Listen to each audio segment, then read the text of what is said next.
नमस्ते बच्चों, आज हम हमारी तीसरी वर्कशीट कर रहे हैं लोटा भर पानी इस पाठ से संबंधित। इस वर्कशीट को शुरू करने के पहले मैं बताना चाहूँगी, इस वर्कशीट में जैसे प्रश्न हैं मल्टीपल चॉइस वाले प्रश्न, जिसे हिंदी में बहुविकल्पीय प्रश्न कहते हैं। तो यदि आपके एग्ज़ाम अगले महीने होती है तो ज़्यादातर प्रश्न इसी रूप में आएंगे, जिसका आपको अभ्यास अभी से करना है। तो इसी प्रकार आपकी वर्कशीट भी इसी रूप में बनाई गई है कि जिससे आप उसका अच्छी तरह अभ्यास कर पाएँ कि एक ही प्रश्न के 3 से ज़्यादा या 4 से ज़्यादा ऑप्शन होंगे, विकल्प होंगे, उसमें से आपको एक चुनकर लिखना है। जैसा पहला प्रश्न है, सही विकल्प छांटकर सही चिन्ह का निशान लगाओ। उसी में आपको चिन्ह का निशान लगाना है। सिकंदर अपने आप को कैसा मानता था? किताब में जो लिखा है वही आपको लिखना है, जैसे कि महान, विश्व विजेता या हिम्मती। इसमें एक फ़ायदा है आपकी अगर दृष्टिकोण से देखा जाए कि आपको लिखने की ज़रूरत नहीं है, आपको बस टिक करना है, ठीक है, और आपको बहुत याद करने की ज़रूरत नहीं है। आपको ऐसा लग रहा होगा, लेकिन एक बात मैं बता दूं कि आपको इसमें और ज़्यादा याद करने की ज़रूरत है, क्योंकि अगर ये प्रश्न सिर्फ इतना ही होता, सिकंदर अपने आप को कैसा मानता है, तो आप अपने मन से एक हाथ दो लाइन में लिख देते, जिसमें आपको अच्छे से अच्छे अंक मिल जाते हैं। या आपने ऐसा कुछ लिखा है जो ठीक नहीं है, फिर भी कुछ अंक तो मिल ही जाते हैं। लेकिन यहाँ पर क्या है, या तो आपको अच्छे अंक मिलेंगे, जैसे 1 अंक का है तो 1 अंक मिलेगा, या तो 0 मिलेगा, या तो सही होगा या तो गलत होगा। इसमें बीच वाला कोई रास्ता ही नहीं है। तो आपको पढ़ाई अच्छे से करना है। जैसे कि यहाँ पर भी 3 ऑप्शन दिए हुए हैं, 3 विकल्प दिए हुए हैं कि महान, विश्व विजेता और हिम्मती।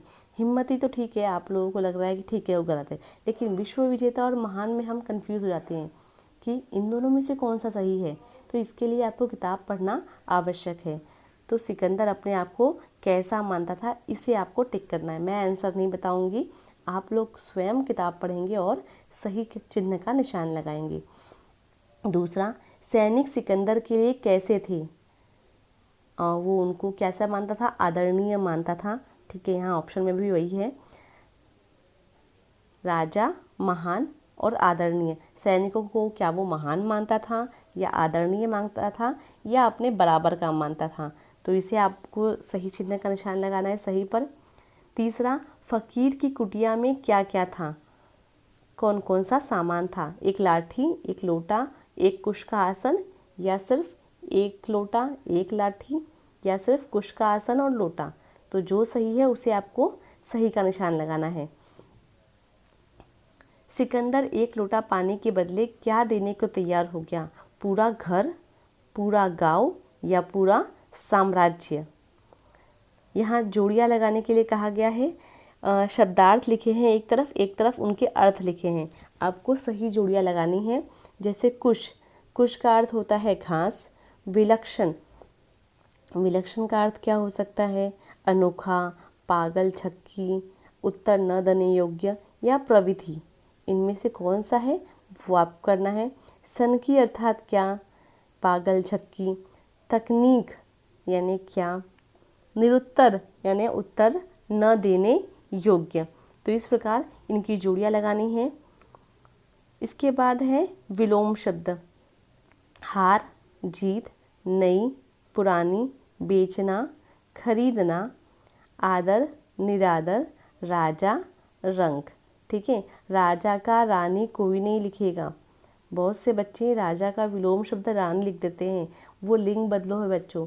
राजा का रानी लिंग बदलो होता है। राजा का विलोम होता है रंक, रंक यानी होता है गरीब। और हाँ, राजा का विलोम आपको गरीब भी नहीं लिखना है। मैं हमेशा कहती हूँ तत्सम शब्दों का तत्सम ही लिखना होता है और तद्भव का तद्भव ही लिखना होता है। जब मतलब कि इन लोगों की जोड़ियाँ बनी हुई होती हैं, विलोम शब्दों की, लिंग बदलों की, वचन बदलों की, तो आपको उन्हीं जोड़ियों के साथ ही आपको लिखना होता है। जैसे कि राजा का आप गरीब नहीं लिख सकते, माना कि वो सही है, ठीक है, गरीब और रंक दोनों एक ही शब्द हैं, लेकिन राजा पूछा है तो आपको उसका विलोम रंक ही लिखना है। अगर अमीर पूछा जाएगा तो आप उसका विलोम शब्द गरीब लिखेंगे, लेकिन राजा का गरीब नहीं होता है। उसी प्रकार हार यानी जीत, ठीक है। नई पुरानी, प्राचीन नहीं लिखोगे आप, ठीक है, नई का पुरानी ही लिखना है। बेचना, खरीदना, आदर, निरादर, ठीक है। इस प्रकार इससे इतना आप इस पहले पेज को आज कंप्लीट कर लीजिए। बुधवार को हम दूसरा पेज इस पर चर्चा करेंगे और फिर दूसरा पेज इसका करेंगे। धन्यवाद।